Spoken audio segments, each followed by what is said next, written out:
ክርስቶስን በአደባባይ ልቀበልህ ስምህን ላውጅ እንደ ግል አዳኝ አድርጌ ልቀበልህ እንደ ግል መድኃኒቴ አድርጌ ልቀበልህ በብዙ ሕዝብ ፊት እጄን ዘርግቻለሁ። ከዛሬ ቀን ጀምሮ ልጅህ አድርገኝ። ስሜንም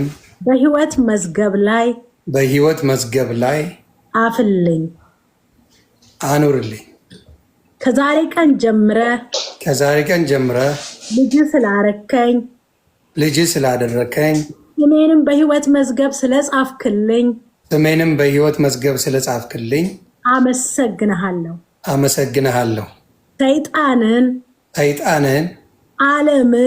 ዓለምን ስራዋን በጌታ በኢየሱስ ክርስቶስ ስም እክዳለሁ። አንተን ኢየሱስ ክርስቶስን በሕይወቴ ውስጥ ሾሜሃለሁ። ከዚህ ቀን ጀምረህ ልጅህ ስላረከኝ አመሰግንሃለሁ። የእግዚአብሔር ልጅ ኢየሱስ እንደሆንክ ለዓለም አውጃለሁ፣ እናገራለሁ። ይኸው እጆቼን ዘርግቼ ተንበርክኬ ወደ አንተ መጥቻለሁ። በጌታ በኢየሱስ ስም አመሰግንሃለሁ። ሰላም ጤና ይስጥልን። የተወደዳችሁና የተከበራችሁ የሰዴቲው መርሃ ግብር ተከታታዮች በልዑል እግዚአብሔር ስም እንደምን ሰነበታችሁ? በምህረቱ በቸርነቱ ጠብቆ እስካሁን ሰዓት ያደረሰን የአባቶቻችን አምላክ የእኛም አምላክ እግዚአብሔር አምላካችን ስሙ ለዘላለም የተመሰገነ ይሁን። ባያችሁት ቪዲዮ ብዙ ስህተቶች አሉ። የተወሰኑትን ለማሳየት ያክል ነው ወደ እናንተ የመጣሁት። ስህተት አንድ፣ እንግዲህ እንዳያችሁት ፕሮፌቷ ለኢየሱስ ተቀባዩ ለዮኒ ማኛ እየጸለየችለት ነበረና ይሄ ትክክል ነው ወይ? ከመጽሐፍ ቅዱስ አንጻር ሲጀመር ሴት ልጅ በአደባባይ መጸለይ፣ በአደባባይ ወጥታ ማስተማር፣ ኢየሱስ ክርስቶስን ማስቀበል በእነሱ ቋንቋ እንጠቀመውና መጽሐፍ ቅዱስ ይፈቅድላታል ወይ? መጽሐፍ ቅዱስ ምንድን ነው የሚለው? የመጀመሪያው መድኃኒታችን ኢየሱስ ክርስቶስ በሚያስተምርበት ወራት ብዙ ሴቶች ነበሩ። እነ ማርያም መግደላዊት ነበሩ፣ እነ ማርያም ባውፍልያ ነበሩ። በጣም ብዙ ቅዱሳት አንስት እያልን የምንጠራቸው 36 ሴቶች ነበሩ። እነሱን መድኃኒታችን ኢየሱስ ክርስቶስ ወደ ዓለም እንዲሄዱ ወንጌልን ለፍጥረት እንዲሰብኩ እንዲያጠምቁ አላዘዛቸውም። ለ12ቱ ሐዋርያት ይሄ ስልጣን የተሰጣቸው። የማቴዎስ ወንጌል ምዕራፍ 10ን አንብቡት። ስማቸውን ጠርቶ በሽተኞችን እንዲፈውሱ፣ ለምጻሞችን እንዲያነጹ፣ አጋንንትን እንዲያስወጡ፣ ወደ ዓለም እንዲሄዱ ወንጌልንም እንዲሰብኩ የታዘዙት 12ቱ ደቀ መዛሙርት ናቸው። በማቴዎስ ወንጌል ምዕራፍ 28 ቁጥር 19 ላይ እናገኘዋለን። ሂዱ ካለ በኋላ አሕዛብን በአብ በወልድና በመንፈስ ቅዱስ ስም እያጠመቃችኋቸው ያዘዝኋችሁንም ሁሉ እንዲጠብቁ እያስተማራችኋቸው ደቀ መዛሙርት አድርጓቸው ነው ያላቸው። የማርቆስ ወንጌል ምዕራፍ 16 ቁጥር 15 ላይ ወደ ዓለም ሂዱ ወንጌልንም ለፍጥረት ስበኩ፣ ያመነ የተጠመቀ ይድናል፣ ያላመነ ግን ይፈረድበታል ብሎ ያዘዛቸው 12ቱን ደቀ መዛሙርት ሐዋርያትን ወንዶችን። ለሴቶች ይህን ቃል አልተናገረም። ሌላም ብዙ ጥቅሶችን መስጠት እንችላለን። እስኪ ቅዱስ ጳውሎስስ ምን አለ? እንግዲህ የጌታን ትእዛዝ አይቶ ቅዱስ ጳውሎስ መልእክት ጽፏል። 14 ያክል መልእክታት ጽፏል። ከነዚያ መካከል 1-2 ሴቶች ማስተማርም ማጥመቅም እንደሌለባቸው በአደባባይ ድምፃቸውን ከፍ አድርገው መናገር እንደሌለባቸው የሚያሳዩ ጥቅሶችን ብቻ አነብላችኋለሁ። እናንተ ሙሉውን ሄዳችሁ ቤት ታነቡታላችሁ። ምክንያቱም አሁን በሰማችሁት ቪዲዮ ላይ ብዙ ህዝብ ተሰብስበዋል። 9000 ምናምን ህዝብ አለ። እዛ መካከል ራሷን ፕሮፌት ብላ የምትጠራ አንዲት ሴት ጌታን እያስቀበለች ነው የተመለከትነው። ግን መጽሐፍ ቅዱስ ምንድን ነው የሚለው ስለ ሴት ልጅ? በአደባባይ ጮሃ እንድታስተምር እንድትጸልይ ይፈቅዳል የሚለውን ስንመለከት አይፈቅድም። ቅዱስ ጳውሎስ ወደ ጢሞቴዎስ ወደ ተባለ ግለሰብ በጻፈው መልእክቱ ላይ ምዕራፍ 2 ቁጥር 11 ላይ እንዲህ ብሎ ይናገራል። ቃል በቃል ሳነብላችሁ፣ ሴት በነገር ሁሉ እየተገዛች በዝግታ ትማር ይላል። በዝግታ ምን ብል ትማር። ሴት ግን በዝግታ ትኑር እንጂ ልታስተምር ይላል። ልታስተምር መጽሐፍ ቅዱስ ነው። ወይም በወንድ ላይ ልትሰለጥን አልፈቅድም። በወንድ ላይ ምን ልትሰለጥን አልፈቅድም። ይቺ ፕሮፌት ብላ ራሷን የምትጠራዋ ሴት በወንዱ ላይ ሰልጥና ለወንዱ እየጸለየችለት ነበር። አይታችኋል አይደለ? እዚህ ጋር መጽሐፉ ምን ይላል? ሴት በነገር ሁሉ እየተገዛች በዝግታ ትማር። ሴት ግን በዝግታ ትኑር እንጂ ልታስተምር ወይም በወንድ ላይ ልትሰለጥን አልፈቅድም። አዳም ቀድሞ ተፈጥሯልና በኋላም ሔዋን ተፈጥራለች። የተታለለም አዳም አይደለም፣ ሴቲቱ ግን ተታላ በመተላለፍ ወደቀች። ነገር ግን በእምነትና በፍቅር በቅድስናም ራሳቸውን እየገዙ ቢኖሩ በመውለድ ትድናለች ይላል። ስለዚህ ሴት ልጅ በወንድ ልጅ ላይ ሰልጥና እንደዚህ እንድታደርግ ቅዱስ ጳውሎስ ምን አይልም? አይፈቅድም። ቅዱስ ጳውሎስ ብቻ አይደለም፣ መድኃኒታችን ኢየሱስ ክርስቶስም አይፈቅድም።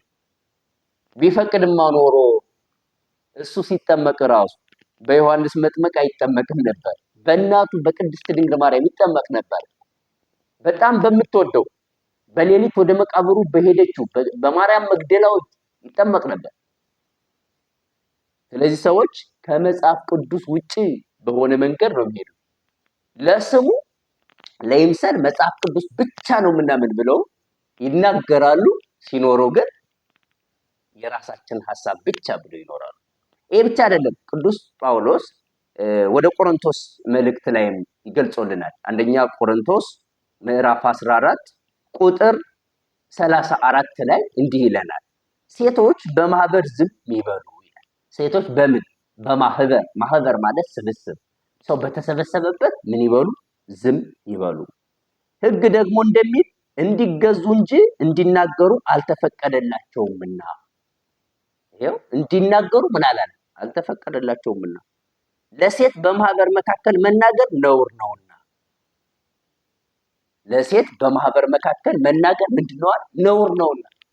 ስለዚህ መጽሐፍ ቅዱስን እንስማ ወይስ ራሳቸውን ፕሮፌት እያሉ የሚጠሩትን ሰዎች እንስማ? እኛ ጳውሎስን እንሰማለን፣ እኛ ክርስቶስን እንሰማለን፣ እኛ አባቶቻችን እንሰማለን። ስለዚህ ሴት ልጅ ልታጠምቅ ሰውን ሰብስባ በሰው መካከል በወንዱ ላይ እንዲህ ልትጸልይ አልተፈቀደላት። ምንድነው የሚለው? መጽሐፍ ቅዱስ ነው የሚለው። እና የመጀመሪያው ስህተታን የተመለከት ነው። ሴቷ ኢየሱስ ክርስቶስን ላስቀብል ብላ እየጸለየች ማየታችን ብዙ ሕዝብ በተሰበሰበበት መሆኑ ከመጽሐፍ ቅዱስ ጋር ፈጽሞ የሚጣላና የሚቃረን መሆኑን ተመልክተናል። በሁለተኛ የተመለከትነው ስህተት ምንድነው? እየጸለየች በነበረበት ሰዓት ምንድነው ያለችው? ኢየሱስን እንደ ግል አዳኝ አድርጌ ተቀብያለሁ፣ እንደ ግል መድኃኒት አድርጌ ተቀብያለሁ የሚል ጸሎት ስትነግረው ሰምተን ነበር። ይሄ የመጽሐፍ ቅዱስ ክፍል ከዘፍጥረት ጀምሮ እስከ ራዕየ ዮሐንስ ድረስ የማይገኝ በአንጻሩ መጽሐፍ ቅዱስን የሚቃወም የስህተት ትምህርት ነው። ኢየሱስ ክርስቶስ የግል አዳኝ ሳይሆን የዓለም መድኃኒት ነው። መጽሐፍ ቅዱስ እንደዚያ ነው የሚነግረን። ስጋውን የቆረሰ ደሙን ያፈሰሰ ለዓለም ሕዝብ እንጂ ለኔ ብቻ አይደለም፣ ወይም እቀበላለሁ ለሚለው ለዮኒ ማኛ አይደለም። ኢየሱስ ክርስቶስ ለሁላችንም። ስለዚህ መጽሐፍ ምን ይላል? መጽሐፍን ስንመለከት በብዙ ቦታ ላይ ይነግረናል። ለምሳሌ የማቴዎስ ወንጌል ምዕራፍ 1 ቁጥር 21 ላይ ስትመለከቱ ሕዝቡን ከኃጢአታቸው ያድናቸዋልና ስሙን ኢየሱስ ትለዋለህ። ሕዝቡን ከኃጢአታቸው ያድናቸዋልና ስሙን ኢየሱስ ትለዋለህ። ሕዝቡን ነው የሚለው። ሕዝብ ሲል ብዛትን የሚገልጥ። ስለዚህ ሕዝብን ሁሉ የሚያድን መድኃኒት እንጂ የግል የሚባል መድኃኒት አይደለም ክርስቶስ። ይሄ ብቻ አይደለም። በተወለደም ጊዜ በሉቃስ ወንጌል ምዕራፍ 2 ላይ እንደምንመለከተው እነሆ ዛሬ በዳዊት ከተማ መድኃኒት ተወልዶላችኋል የሚለው መድኃኒት ካለ በኋላ ተወልዶላችኋል። ተወልዶልሃል አይደለም፣ የብቻ አይደለም፣ የሁላችን ምን ይሄ ብቻ። በጣም በሚገርም ሁኔታ የዮሐንስ ወንጌል ምዕራፍ 3 ቁጥር 29 ላይ ነዋ በግዑ ለእግዚአብሔር ዘያአትት ወያሴስል ኃጢአተ ዓለም፣ እነሆ የዓለምን ኃጢአት የሚያስወግድ ዓለም ሲል ሁሉን አጠቃሎ የተናገረ መሆኑ ልብ ልንለው ይገባል። ስለዚህ ኢየሱስ ክርስቶስ የዓለምን ኃጢአት የሚያስወግድ መድኃኔ ዓለም እንጂ የግል የሚባል አይደለም። ከዚህ በተጨማሪ የዮሐንስ ወንጌል ምዕራፍ 4 ቁጥር 42 ላይ ቃል በቃል የእግዚአብሔርን ቃል ስናነበው እንደዚህ ነው የሚለው። ሳምራዊት በሳምር ላሉ ሴቶች ሰዎች ስትሰብክላቸው እነሱም ስለ ኢየሱስ ክርስቶስ ሲመሰክሩ የተናገሩት ቃል ማለት ነው። አሁን የምናምን ስለ ቃልሽ አይደለም ይላሉ፣ እኛ ራሳችን ሰምተነዋልና እርሱም በእውነት ክርስቶስ የዓለም መድኃኒት እንደሆነ እናውቃለን። የዓለም መድኃኒት እንደሆነ ምን እንላለን? እናውቃለን። የዓለም መድኃኒት እንጂ የአንድ ሰው መድኃኒት አይደለም። ስለዚህ የግል እንደ ግል መድኃኒቴ አድርጌ ተቀብያለሁ የሚለው ጸሎት ላይ ያየነው ስህተት መድኃኔ ዓለም ኢየሱስ ክርስቶስን የግል መድኃኒት የግል አዳኝ ማድረግ ፈጽሞ ከመጽሐፍ ቅዱስ ጋር የሚቃረን ነው። ሮሜ 5:18ን ስትመለከቱት የምታገኙት ቃል የዓለም መድኃኒት እንደሆነ ነው። ምን ይላል? እንግዲህ በአንድ በደል ምክንያት ፍርድ ለኩነኔ ወደ ሰው ሁሉ እንደመጣ በአዳም ማለት ነው፣ እንዲሁም በአንድ ጽድቅ ምክንያት ስጦታው ሕይወትን ለማጽደቅ ወደ ሰው ሁሉ መጣ ይላል። ወደ ሰው ሁሉ የሚለው ቃል ተጠቅሟል። በአንዱ ሰው አለመታዘዝ ብዙዎች ኃጢአተኞች እንደሆኑ እንዲሁ ደግሞ በአንዱ መታዘዝ ብዙዎች ጻድቃን ይሆናሉ። ብዙዎች አንድ አይደለም፣ ብዙዎች ጻድቃን ይሆናሉ። ብቻ ሳይሆን ሁሉም ፕሮቴስታንት የሚባለው ኢየሱስን እንደ ግል አዳኝ አድርገህ ተቀበለው የሚለው ቃል ከመጽሐፍ ቅዱስ ጋር የሚጣረስ የሐሰት ትምህርት መሆኑን በዚህ መመልከት ችለናል ማለት ነው። ሌላውና ሶስተኛው ስህተት ኢየሱስን እቀበላለሁ የሚለው ሰው አይኑን ጨፍኖ ነበር። ለምንድን ነው አይኑን የሚጨፍን? ብዙዎቹ እሱ ብቻ አይደለም፣ ብዙዎቹ በፕሮቴስታንት እምነት ውስጥ ያሉ ሰዎች ኢየሱስንም ሲቀበሉ ሆነ ጸሎት ሲጸልዩ አይናቸውን ይጨፍናሉ። ለምንድን ነው አይናቸውን የሚጨፍኑት? መጽሐፍ ቅዱስ ላይ አይናችሁን ጨፍናችሁ ጸልዩ ተብሏል። የማቴዎስ ወንጌል ምዕራፍ 6 ላይ ቤታችሁን ዘግታችሁ ጸልዩ ተብለናል። በስውር ከንቱ ውዳሴ እንዳይሆንባችሁ ይሄ ተቀምጦልናል። አይናችሁን ጨፍናችሁ ግን ጸልዩ የሚል የመጽሐፍ ቅዱስ ክፍል የለም። ከዘፍጥረት ጀምረን እስከ ራዕየ ዮሐንስ ድረስ ብንመለከት አይናችሁን ጨፍናችሁ ጸልዩ የሚል የመጽሐፍ ቅዱስ ክፍል የለም።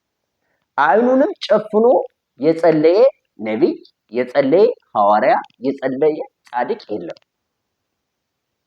ስለዚህ ምንድነው ስህተቱ ከተባለ ይህ መጽሐፍ ቅዱሳዊ ሐሳብ ነው እያደረገ ያለው። መጽሐፍ ቅዱስ ብቻ እንቀበላለን የሚሉ ሰዎች ግን ከመጽሐፍ ቅዱስ ውጪ የሆኑ ድርጊቶችን ሲፈጽሙ ነው የተመለከትነው። ታዲያ መጽሐፍ ቅዱስ ምን ይላል የሚለውን ስንመለከት መጽሐፍ ቅዱስማ እንዲያውም አይናችንን ገልጠን እንድንጸልይ አይናችንን እንዲያውም ወደ ላይ አቅንተን፣ እሱ ተደፍቶ ነበር አይታችሁት ከሆነ እንደዚህ እየተንቀጠቀጠ ወደ ታች ተደፍቶ ነው የተመለከተው። ይሄ መጽሐፍ ቅዱሳዊ ነው። መጽሐፍ ቅዱስ ላይ መድኃኒታችን ኢየሱስ ክርስቶስ ሲጸልይ ተመልክተነዋል። ኢየሱስ ክርስቶስ እንዴት ነበር የጸለየው? ወደ መሬት ተደፍቶ ነው? አይኑን ጨፍኖ ነው? እንደዚህ እየተንቀጠቀጠ ነው የጸለየው? አይደለም። ኢየሱስ ክርስቶስ እንዲያውም ሲጸልይ አይኑን ወደ ላይ ቀና አድርጎ አሻቅቦ እየተመለከተ ነበር ሲጸልይ የነበረው። ለምን? ለኛ አራያ ምሳሌ ሊሆነን ነው። የማቴዎስ ወንጌል ምዕራፍ 14 ቁጥር 19 ላይ ያለውን ቃል ስትመለከቱ የምታገኙት ቃል አለ። ኢየሱስ ክርስቶስ እንጀራ አበርክቶ ሕዝቡን በሚመግብበት ሰዓት 5ቱን እንጀራና 2ቱን ዓሣ ይዞ ወደ ሰማይ አሻቅቦ አየና ነው የሚለው። ወደ ሰማይ ምን ብሎ አሻቅቦ አየ፣ ጨፈና አይደለም። አየ ካለ አይኑን ገለጠ ማለት አየና ባረከ፣ እንጀራውንም ቆርሶ ለደቀ መዛሙርቱ ሰጠ፣ ደቀ መዛሙርቱም ለሕዝቡ ሁሉ በልተው ጠገቡ ይላል። ስለዚህ ምንድነው የተመለከትነው? መድኃኒታችን ኢየሱስ ክርስቶስ ሲጸልይ 2 ዓሣ 5 እንጀራ ይዞ ወደ ላይ አሻቅቦ አየ ነው። ከዛ ባርኮ ሰጣቸው ነው። ይሄ መጽሐፍ ቅዱስ ክፍል ነው። እየጸለየ ነው፣ ግን ወደ ላይ አይኑን ምን ብሎ አሻቅቦ እያየ ጨፍሮ አይደለም። አሁንም ሌላ ልጨምራችሁ። የዮሐንስ ወንጌል መድኃኒታችን ኢየሱስ ክርስቶስ የጸለየበት ክፍል የዮሐንስ ወንጌል ምዕራፍ 17 ላይ ኢየሱስ ክርስቶስ አይኑን ጨፍኖ አይደለም የጸለየው። ኢየሱስም ይህን ተናግሮ ወደ ሰማይ አይኖቹን አነሳና ይላል እንዲህ አለ፣ አባት ሆይ ሰዓቱ ደርሷል። ልጅህ ያከብር ዘንድ በስጋም ሁሉ ላይ ስልጣን እንደሰጠው ለሰጠው ሁሉ የዘላለምን ሕይወት ይሰጣቸው ዘንድ ልጅህን አክብረው ይላል። ስለዚህ ወደ ላይ ምን አለ ነው? አይኑን አነሳ። ስለዚህ ወደ ላይ አይንን ማንሳት መግለጥ አንጣይዶ ህሊና ይባላል በእኛ ቤተክርስቲያን እንጂ አይናችንን ጨፍነን እንድንጸልይ አይደለም። የትኛውም የጠላት የዲያብሎስ ስትራቴጂ፣ የሟርት የድግምት መንፈስ፣ ወደሱ የሚወረወር የጨለማ አሰራር፣ የሟርተኛ መናፍስቶች፣ የጥንቆላ መንፈስ፣ የደጋሚ መንፈስ በኢየሱስ ስም አሁን ካንተ ላይ የተነሳ ይሁን። በኢየሱስ ስም ይነሳ። በክርስቶስ ኢየሱስ ስም ካንተ ላይ ይነሳ። በኢየሱስ ስም ልጆች በደም ይሸፈኑ። ያንተ የሆነ ነገር በክርስቶስ ደም ይሸፈን። ቤትክ ላይ የደም ምልክትን አደርጋለሁ በኢየሱስ ክርስቶስ ስም። በክርስቶስ ደም ከበር ሆናቸዋል። የትኛውም ቀስት አያገኝህም። የትኛውም ሟርት አያገኝህም። በስምህ የሚሟርቱ፣ በስምህ የሚደግሙ፣ ፎቶህን ይዘው የሚሟርቱ፣ የሚደገም ድግምት ሁሉ አንተ ላይ ላይሰራ በክርስቶስ ኢየሱስ ደም ዛሬ ድግምታቸውን ሟርታቸውን የናዝሬቱ ኢየሱስ አፍርሶታል። በኢየሱስ ስም የፈረሰ ይሁን። የተቆጣ መንፈስ ወደ ኢየሱስ መጥቷል። ከክርስቶስ ጋር ተቀላቅሏል። ይሄን ጌታን ተቀብሏል ብሎ የተቆጣ መንፈስ ቢኖር፣ ቆይ ብሎ የሚዝት መንፈስ ቢኖር እቀርመዋለሁ። በኢየሱስ ደም ስራው የፈረሰ ይሁን። የሚጠነቁል የጥንቆላ መንፈስ ቢሆን የፈረሰ ይሁን። የድግምት ኃይል ቢሆን የፈረሰ ይሁን። በኢየሱስ ደም የፈረሰ ይሁን። በኢየሱስ ስም የፈረሰ ይሁን። እግዚአብሔር ሆይ ወንድሜን በክርስቶስ ደም ስለሸፈንከው አመሰግንሃለሁ። በቤት ውስጥ አስተምረው፣ የቃልህን ብርሃን ግለጥለት። መንፈስ ቅዱስ በሁሉ ክብር ላንተ ይሁን። እልልታና ዝማሬ ዛሬ ባንተ ዘንድ ስለተሰማ እናመሰግንሃለን። በጌታ በኢየሱስ ስም አሜን።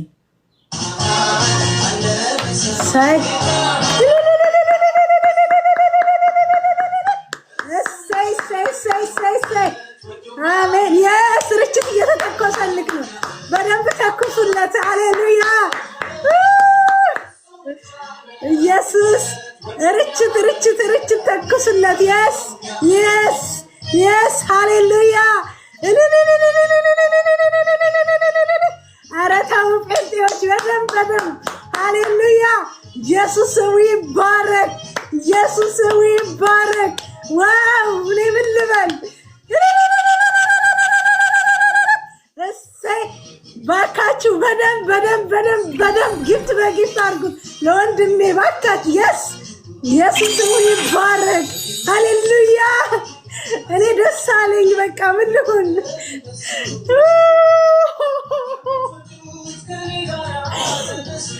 ኢየሱስ ይባረክ።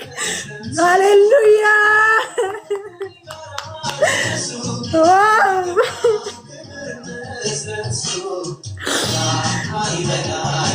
በደንብ አድርጋችሁ ወገኖች፣ እኔ በጣም ደስ ብሎኛል። ፍቅራችሁን ግለጹለት። በቃ ዛሬ እስቲ በእውነት አሳዩኝ። በቃ ማየት ፈልጋለሁ። ታንኪዩ። ኢየሱስ ስሙ ይባረክ። ሃሌሉያ ኢየሱስ አገኘው ዮኒ። ኢየሱስ ስሙ ይባረክ። ሆሊ ስፒሪት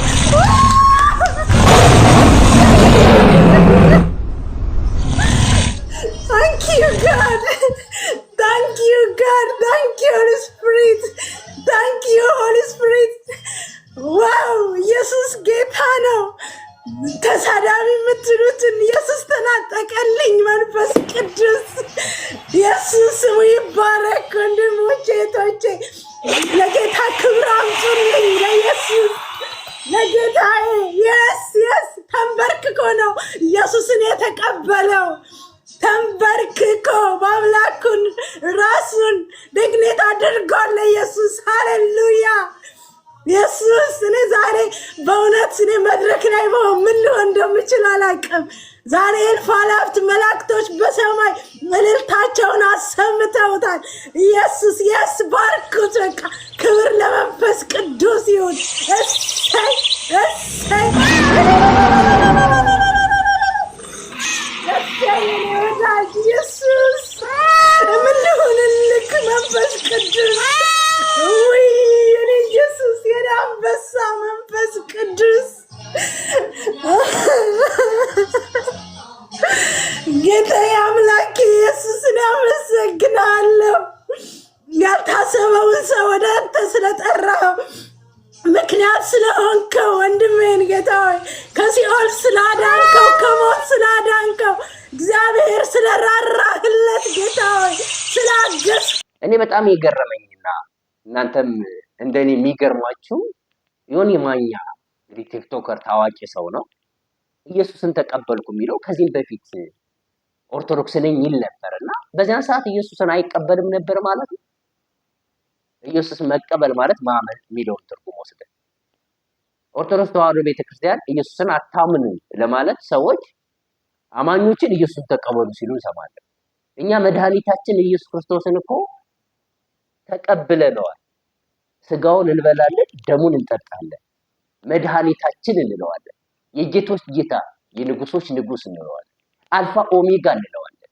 በእኛ ቤተክርስቲያን መድኃኒታችን ኢየሱስ ክርስቶስ በሰዓት፣ በዕለት፣ በሳምንት፣ በወርና በዓመት ይሰበካል። አሁን ያለንበት የትንሣኤ ወቅት ነው። በዚህ በትንሣኤ ወቅት በቤተ ክርስቲያናችን የሚፈጸሙ ስርዓተ አምልኮ ሁሉ ኢየሱስ ኢየሱስ ነው የሚሉ መልክዓ ኢየሱስ አለን። ኢየሱስ ክርስቶስን ምስጋናችንን ለመግለጽ በራሴ ጸጉር ልክ አመሰግናለሁ እንለዋለን። በአጥንቴ፣ በጅማቴ፣ በሁለንተናዬ እንለዋለን። እና ሰዎች እንደዚህ የሚሰሩት አስቂኝ የሆነ ድራማ ያሳዝናል። ቤተክርስቲያኗን ሳያውቁ ከምድር ተነስተው ቤተክርስቲያን እንደማታውቀው ለማስመሰል የሚደረግ የስህተት ሴራ ነው። ሌላው እንደተመለከታችሁት ጸሎቱ ሁሉ የተቃውሞ ጸሎት ነበረ። አሁን እንግዲህ አንተ ወደዚህ ስለመጣ ድግምት፣ ደብተራት ምናምን የሚል ውስጥ አለው። ምን ለማለት ነው የተፈለገው? የመጣበት ጨለማ የሚል ሐሳብ የተነገረበት ሐሳብ አለ። ይሄ ፈጽሞ የጥላቻ ንግግር ነው። ሲጀመር እንደዚህ አይነት ጸሎትም የለም። በደሙ ተሸፍናል፣ ልጆች፣ ሀብት፣ ንብረት በቃ ስጋዊ የሆነ ብዙ ጊዜ የምንሰማው እና የምናየው ስህተት ይሄ እና የተወደዳችሁና የተከበራችሁ የእግዚአብሔር ቤተሰቦች ይሄ ፈጽሞ ስህተት ነው። አይታችሁ ከሆነ ደግሞ የሚደረገው በጊፍት የማጥለቅለቅ እኔ እንዲያውም የገረመኝ ቆይ ዮኒ ማኛ የተቀበለው ኢየሱስን ነው ወይስ ጊፍት ነው የሚል ሐሳብ እየመጣልኝ ነበር። ምክንያቱም የጊፍት ማዕት ነበር ሲወርድ የነበረው። አንበሳ ይስጡት፣ እኔ አይስጡ አይደለም። አሁን እዚህ ጋር ተቃውሟችን አይስጡ አይደለም። ግን ምንድነው ያለው ነገር ነው ስታዩት፣ ይሄ ግርግርታው፣ ጫጫታው ብለው በቃ እዚህ ምናምን ሌላ እኮ አንድ የኔ ቢጤ ሰው አምኖ እኮ ክርስቶስን ተቀበልኩ ሲል ይሄን ያክል አይደረግለት። ታዋቂ ስለሆነ የሆነ ነገር ስለሆነ እንደዚህ ግርግርታ መፍጠር። ሐዋርያት አስጠምቀው እንደዚህ አይነት ግርግርታ አይፈጥሩም ነበር። ንጉሱን አስጠምቀው በቤተክርስቲያን ታሪክ እንደዚህ አይነት ግርግርታ አይፈጥሩም ነበር። ስለዚህ ሐሳቡና ዓላማው የፖለቲካ ጉዳይ ይመስላል እና እንደው የተወደዳችሁና የተከበራችሁ በዚህም በፕሮቴስታንት ያላችሁ የእግዚአብሔር ቤተሰቦች ሆናችሁ ስጋውና ደሙን በልታችሁ ወደ እውነተኛው ቤተክርስቲያን መጣችሁ እንድትኖሩ እኛ ፍላጎታችን ነው። የቁጥር ብዛት አይደለም የሚያስቸግረን፣ ወይም ደግሞ በቃ እኛ ኦርቶዶክስ ተዋሕዶ ቤተክርስቲያናችን በቃ ተደፈረችብን አይደለም። ትክክለኛውን እውነት ያዙ። እናንተም እንድትድኑ ስለምንፈልግ ሳታውቁ ደንግጣችሁ በርገጋችሁ ሄዳችሁም ካላችሁ ትታችሁ የሄዳችኋትን ቤተክርስቲያን መጣችሁ እንድታውቋት እንዲሁም ደግሞ ዝም ብላችሁ በጥላቻ ስለ ኦርቶዶክስ እየሰማችሁ እንዳትቀርቡ የተደረጋችሁ ሰዎችም ቀርባችሁ ኦርቶዶክስ ማን ናት ብላችሁ እንድትረዱ የሁል ጊዜም ጥሪያችን ነው። እግዚአብሔር አምላካችን ልቦናችሁን ይመልስ። ፓስተር ማኛው ሞጣ እግዚአብሔር እንግዲህ ይፈውሰው እንደኔ ብያለ ነው። መጀመሪያ ፓስተር ማኛው ለራስ ጸልይ፣ ለኑሮ ጸልይ። እኔ እውነቱን ልንገር ከኢኮኖሚ ጥገኝነት ለመውጣት ጸልይ ፓስተር ማኛው። ማግኘቲ ለራስሽ ብትጸልይ መጀመሪያ አይቀልም። እኔ ያራዳ ልጅ ነው ብያቸዋለሁ። እኔ ዮናስን የሚናገር ሰው በጣም ይደብረኛል። አርቲስቲክስ ነው በቃ ኢዝራኤል ዘመኑ ነዋ። ጥበቡ ወርቅዬ እኮ ፀጉሩን ተላጭቶ የገባ ጊዜ ነበር መግባት የነበረብን። ቦታው ተያዛው። አሁን ምናልባት የፓስተር ማኛው ግን ቦታ አለው። እንግሊዘኛ አጣርቶ ነው የሚናገር። ጴንጤ በጠቅላላ ጉልድፍ ነው። እንኳን እንግሊዘኛ ሊናገር ጌታ ያድናል ምንድነው እያለ ነው የሚሰብከው። ይሄ ሰውዬ አማርኛ ይችላል፣ እንግሊዘኛ ይችላል። አሁን የፓስተር ማኛው ቦታ አለው። እንደነ ሸዋፈራው ያለው ግን ተበልቷል፣ ተነቅቷል። ቀድመ ከነጥበብ ወርቅዬ በፊት መግባት ነበረብን። እሱ የማርያም ነው ይሉኛል፣ ማን ነገራቸው አውቀውኛል።